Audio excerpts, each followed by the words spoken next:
Bonjour Gilles. Bonjour Valérie. Bon, vous êtes prêts? Vous avez mis vos skis, vous avez mis mon écharpe. Votre écharpe, Je vos bosse, ça va me bonnets. suffire, vu les Stéphane conditions. Rothenberg est notre invité aujourd'hui. Bonjour Stéphane. Bonjour. Vous avez posé vos skis à l'entrée, vos chiens de traîneau. Ce vendredi, donc demain, Pékin Express, le retour, la route des glaces. Alors là, on a quitté l'Amazonie et toutes les tropiques pour partir dans le froid. Oui, alors c'est vrai que d'habitude on faisait une ou deux étapes dans le froid de temps en temps, le Kilimandjaro, la Cordillère des Andes, mais une ou deux puis on redescendait tout de suite pour être tranquille. Là effectivement toute la saison c'est une saison unique, exceptionnelle, plus courte que les autres, mais c'est vrai que voilà, la chaîne voulait depuis des années faire un Pékin Express des glaces. Elle aimait l'idée de ces sacs à dos rouges qui font du stop dans les steppes et dans les montagnes. Nous on a pas mal résisté au début parce qu'on savait que ce serait très compliqué à faire. C'est dur physiquement, encore plus dur. C'est plus dur, le froid est plus dur que le chaud. Ah ouais. Alors, pour la technique, les caméras, les batteries, etc. Et on parle pas de moins 5, hein. On parle de moins 15, moins 20, moins 25. Ouais. Donc oui, c'est un record à moins 45. Oui, donc c'est compliqué. Mais on a géré. Mais c'est vrai que ça a demandé quand même un petit peu d'adaptation. Oui, et puis c'est plus compliqué de courir avec des pulls et des manteaux qu'en t-shirt et short. Oui, alors en plus, ce qui est fabuleux, parce que la période à laquelle on a été, c'était les variations de température dans la journée. Il peut y avoir 25... Nous, on ne connaît pas ça sous nos contrées. Mais dans ces pays-là, là, on est au Kazakhstan, l'un des plus grands pays du monde, il peut faire presque doux au pic de la journée et extraordinairement froid dès que le soleil se couche. Quand le vent se lève, nous on regardait tout le temps le vent parce que ça changeait tout, parce il y a des montagnes, il y a des steppes. Hein. Alors là, avec des chevaux sauvages, c'est magnifique. Bien sûr, mais quand le vent balaye, voilà, absolument magnifique. Parfois on regarde, on voit qu'il fait, je crois, moins 10, on a l'impression qu'il fait moins 30. Parce que quand vous avez un vent à 30, 40 km/h, ça vous transperce. Donc voilà, parfois c'était pas simple. Et parfois, on retirait toutes les couches parce qu'il faisait doux. Mais c'est ça. Cette période-là, en tous les cas, on a tourné en février dernier, mars dernier. Ah ouais, donc c'était vraiment... C'était la fin de saison. En plein hiver, on peut pas. Hein. Non, c'était injouable. Et donc là, vous avez souffert personnellement? Alors, maintenant, ça y est, 21 saisons, on fait un petit peu attention à moi. Donc, j'avais une yourte itinérante qui chauffait avec des tapis, un samovar et un kazakh qui prenait soin de cette yourte comme voilà. Vous mangez quoi, du lait de yak? Alors on mange beaucoup de cheval, il faut le reconnaître, parce qu'il y a beaucoup de chevaux sauvages.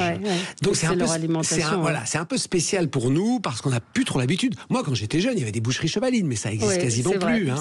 Et c'est vrai que ici, là-bas, il y a peu de bœufs, il y a peu d'animaux en général. Voilà. En revanche, il y a des élevages de chevaux, des chevaux sauvages, etc. Donc c'est vrai que attention, c'est un aliment de fête, c'est pas la base du quotidien. Il y a peu de viande, il y a beaucoup de charcuterie, mais quand on veut vous faire plaisir, saucisson de cheval, un ragoût de cheval. Et au début, on a un peu de mal, même si encore une fois, moi je me rappelle, alors c'était pas mon cas, mais j'avais des amis qui prenaient du cheval tous les vendredis, ou tous les jeudis plutôt, ou une fois par semaine, le mercredi, on donnait un steak de cheval aux enfants. Hein. Moi, ça m'est pas arrivé, mais ma génération a connu ça. On va passer au zapping. Sud Radio Média. L'instant zapping. Alors hier dans Paris, c'était un peu Pékin Express, avec l'ouverture de Chine au BHV. Donc c'était un peu Pékin en France et à Paris. Bien joué. Mais en revanche, fallait pas être pressé car il y avait une foule. Alors, la foule était partagée en deux avec les opposants qui faisaient face aux acheteurs. Une ouverture sous haute tension. Regardons Chine dans ces murs, c'est inacceptable. Depuis 10h ce matin, des centaines de personnes patientent dans la cohue pour entrer dans le premier magasin en France du géant chinois Shein, en pleine tourmente.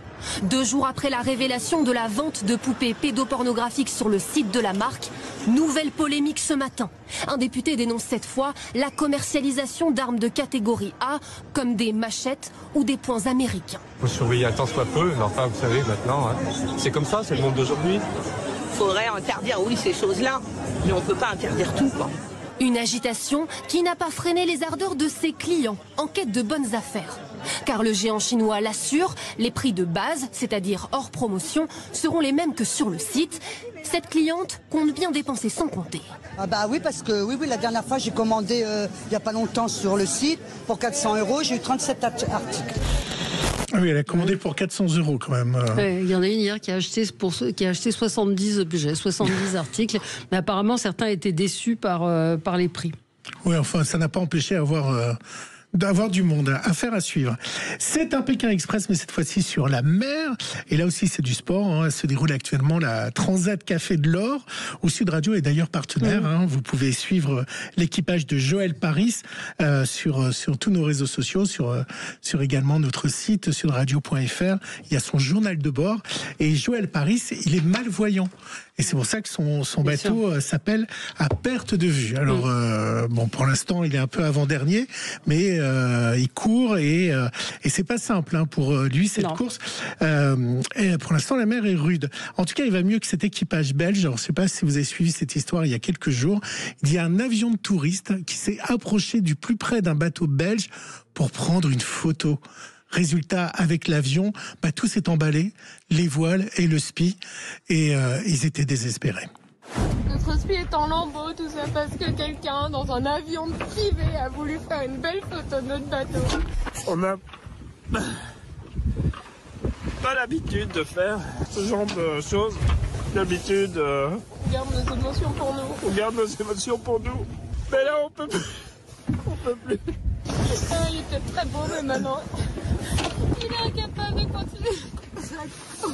Bon, la rafale nous a fait partir au tas, le SPI s'est retrouvé sous la quille, et voilà l'embout de truc. La vraie question maintenant, c'est... Sans SPI médium, je sais pas comment on va faire cette course. Déjà pour rallier l'Espagne, je sais pas. Putain de merde. C'est fou, hein, vous en pensez quoi de... Moi j'adore la mer, c'est vrai que ça paraît incroyable, surtout que les pilotes d'avion sont comme des gens qui savent très bien les conditions, et c'est vrai que le bateau a chaviré, ça paraît fou. Je comprends le désespoir de ces navigateurs, de ces marins, parce que c'est vrai que c'est extrêmement dangereux, ça aurait pu être beaucoup plus grave, hein, lorsqu'un bateau chavire, on peut tomber à l'eau, non, ça me paraît hallucinant, c'est une anecdote unique, moi j'ai pas souvenir qu'un bateau, qu'un avion, voilà, pour le coup c'est pas intentionnel, mais on voit bien qu'on peut toujours réfléchir aux conséquences. Non, et puis cette archive est forte, parce qu'on voit l'intensité, la passion, et puis je pense qu'ils ont eu peur, parce que pour leur bateau, mais pour eux, parce que ça aurait pu être chaud. Hein. Est-ce que vous savez comment on dit France en Kazakhstan ? En kazakh. En kazakh, la France. C'est pas France ou Francia ? Je ne sais pas. Non, je pense que c'est comme ça. Non, mais alors, c'est ce qui est facile. Alors, la France est connue, hein. Mais alors, il faut accepter hein, la réduction à 3-4 choses. Globalement, on nous a parlé de 3-4 choses. Zidane, ça reste. Ouais. Alizé. Ah bon ? Tous les jours, j'entendais Alizé à la radio. Incroyable. Quelle chanson, Lolita. Tout. Donc ça, et puis bon, Tour Eiffel, classique. PSG. Ah. Il y a des fans de foot, mais c'était... Pardon, et Pierre Richard, bien évidemment, parce que La Chèvre, les compères, la moutarde mentonnée, je crois que la moutarde mentonnée, c'est 140 millions dans tous les pays de l'Est en général, bloc soviétique, à l'époque, il y avait un embargo des films US, je crois qu'il y a d'ailleurs toujours parfois, et donc, ils l'ont vu au cinéma, puis ensuite, c'est passé à la télé, et donc, globalement, Pierre Richard, Dieu vivant, Alizé, déesse absolue, et Zidane, parce que le foot, c'est à peu près tout, hein, et les croissants pour manger, voilà. Globalement, vous avez... C'est à peu près le... Macron, non, Macron, ils vous disent pas Macron, ils connaissent pas, même pas. Mais Zidane, c'est marrant que ça reste effectivement parfois. Très fort. Mbappé aussi. Mais Zidane a encore, un aura mondial. Alors je vous parle de ça parce qu'il y a un YouTuber qui a fait un petit tour du monde de l'appellation France avec ce passionné d'histoire. Il s'appelle Simon Le Gallio et il raconte comment on appelle la France dans plein de pays. La France ne s'appelle pas la France dans plein de pays, de la même manière qu'on appelle l'Allemagne l'Allemagne, mais que les Allemands appellent leur pays Deutschland et que les Anglais l'appellent Germany. À l'étranger, plein de pays donnent des noms différents à la France. Par exemple, si vous regardez cette carte maori utilisée en Nouvelle-Zélande, vous voyez que la France ne s'appelle pas la France, mais oui oui, qui viendrait simplement du mot oui oui utilisé par les soldats français là-bas et qui serait resté. Si pour l'Allemagne nous sommes Frankreich, l'empire des Francs, pour les Grecs nous sommes Gallia, la Gaule. C'est vrai que ça remonte et ça n'a toujours pas changé. Évidemment, dans plein de pays, la racine de France est restée, mais le mot a subi des variations, comme par exemple Fulonsu en japonais ou Pelankse en coréen. Mais aussi différent que ça puisse sembler, ça vient des mêmes origines, donc ça nous intéresse pas. Alors qu'en chinois, la France, c'est Fa Guo, littéralement le pays de la loi, mais c'est un terme qui est utilisé uniquement pour décrire la France. En breton, c'est très marrant, la France peut être appelée France, là c'est marrant, on sait d'où ça vient, c'est juste l'appellation à partir de 18h, mais elle peut aussi être appelée Brochal. Bro qui veut dire le pays ou la région, et Ral qui vient de Galles, comme dans Gallia, donc la Gaule. D'ailleurs, à Skip, les Français sont parfois appelés Galawed, donc les Gaulois, et je trouve ça super marrant. Intéressant, c'est rigolo. Tous les noms donnés dans le monde. Allez. Et pour finir, le nouveau maire de New York, ancien rappeur, enfin rappeur à 16h, a fêté en chantant et dansant sa victoire. Et qu'est-ce qu'il a chanté d'après vous ? Eh ben, il a chanté New York d'Alicia Keys.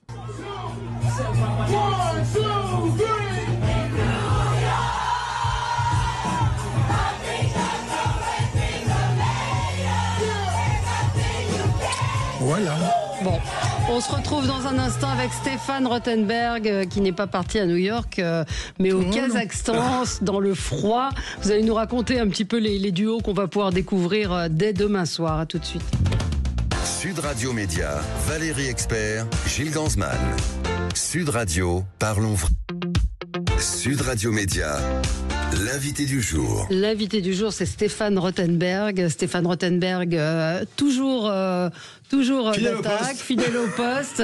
C'est la 21e saison. Ouais.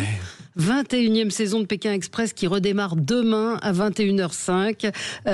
Vous dites que c'est l'aventure la plus difficile de l'histoire de Pékin Express. Le froid, ouais. Parce que c'est au Kazakhstan. Oui, c'est ça. Dans le froid, vous l'avez dit, avec une yourte spécialement chauffée pour vous. Les autres, non. Hein, ils ont... Alors, ça a été vraiment dur. La technique, oui. On a été obligé de faire ça parce que c'est vrai que lorsque le matériel supporte très très mal les très grands froids, et donc lorsqu'il fallait attendre, etc., avant une épreuve, etc. Donc on avait mis en place pour l'ensemble de la technique des équipes, il y a un barnum de 140 personnes qui est avant, pendant et après la course, qui permet d'organiser tout ça. Parce que les batteries se vident avec le froid très vite, le matos ne fonctionne pas, tombe en panne facilement, etc. Le matériel et puis les équipes. Donc c'est vrai qu'on avait anticipé ça et c'est vrai qu'on avait beaucoup de Kazakhs dans l'équipe. Alors j'ai découvert, les skieurs, ce qui n'est pas mon cas, connaissent ça, mais les matériaux ont beaucoup progressé. C'est extraordinaire maintenant. Donc on arrive qu'on est bien équipé à s'en sortir à peu près. Bon, les candidats, ils sont passés du très froid à... Parfois, ça allait vraiment, encore une fois. Hein. Mais oui, ça a été très compliqué, ça use. Je pense que si on avait fait là, c'est une saison plus courte. Si on avait fait une saison complète de 3 à 4 mois, waouh, ça aurait été vraiment chaud. Alors la plus grosse difficulté, on le voit parce qu'il y a une épreuve qui démarre dès la descente de l'avion. Et là, en fait, 80% de la population ne parle pas anglais, parle russe. Et là, on voit les premières difficultés. Hein.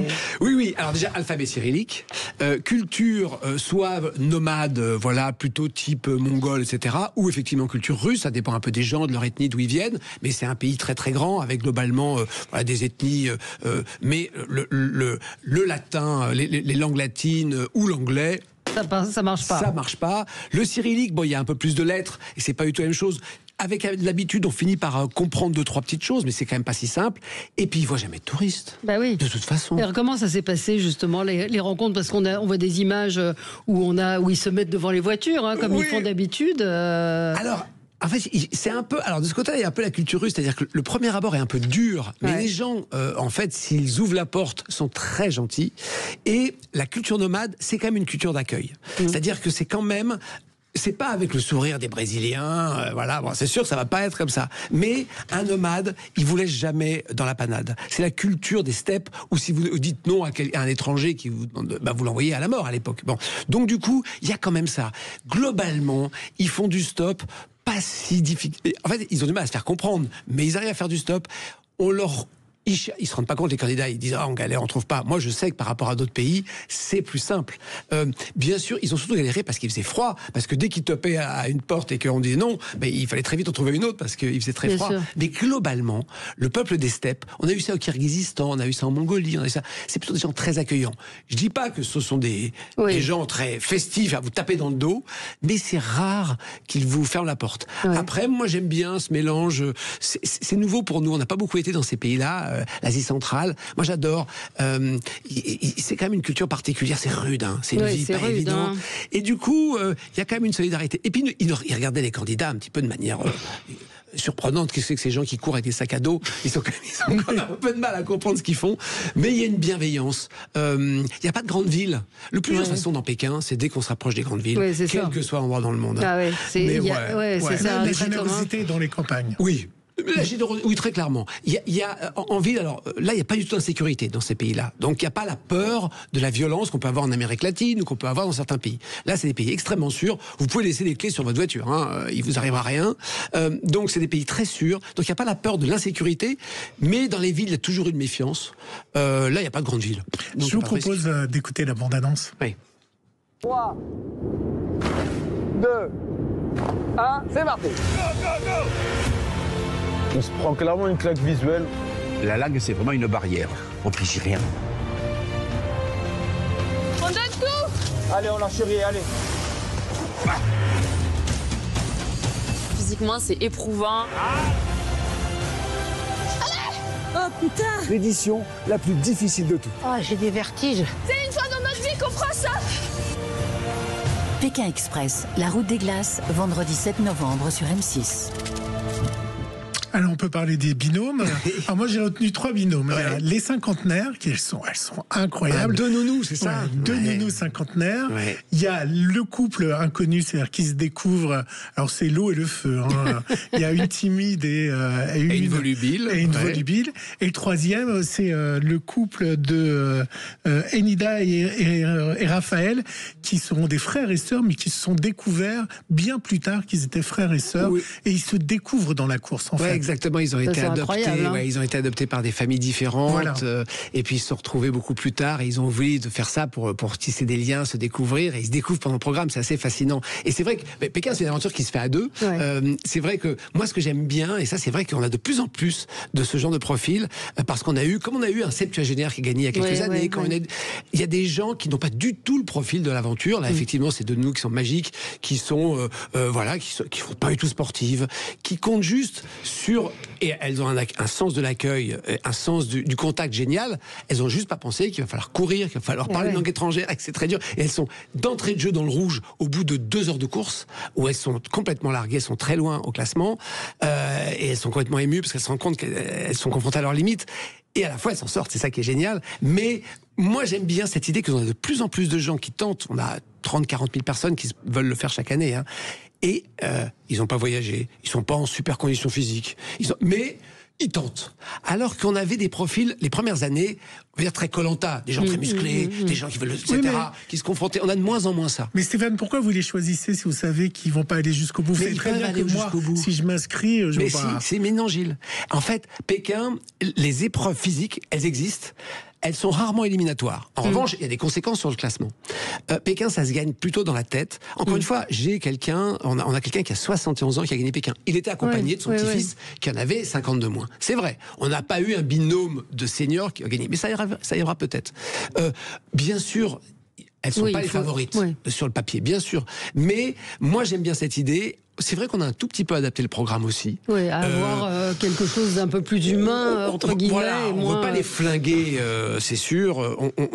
Pékin, c'est pas uniquement un stress test. C'est un test du binôme. En fait, un binôme cohérent qui s'entend bien, mais qui n'est pas physique, ira plus loin qu'un binôme qui ne s'entend pas et qui est athlétique. Il y a toujours autant de demandes, il y a toujours autant de candidats. Ouais, c'est dès que le profil a changé. Moi, je trouve le profil a un peu changé parce qu'effectivement, on a plus de seniors et plus effectivement de gens pas sportifs, plus de gens, ils savent très bien qu'ils vont être largués. Et puis, il faut dire qu'on les choisit aussi comme ça. Bien sûr. On aime aussi avoir quand même quelques athlètes et quelques gens qui sont habitués à ça. C'est bien d'avoir ce choc. Mais moi, j'aime bien cette idée de ce concours où tout le monde a sa chance.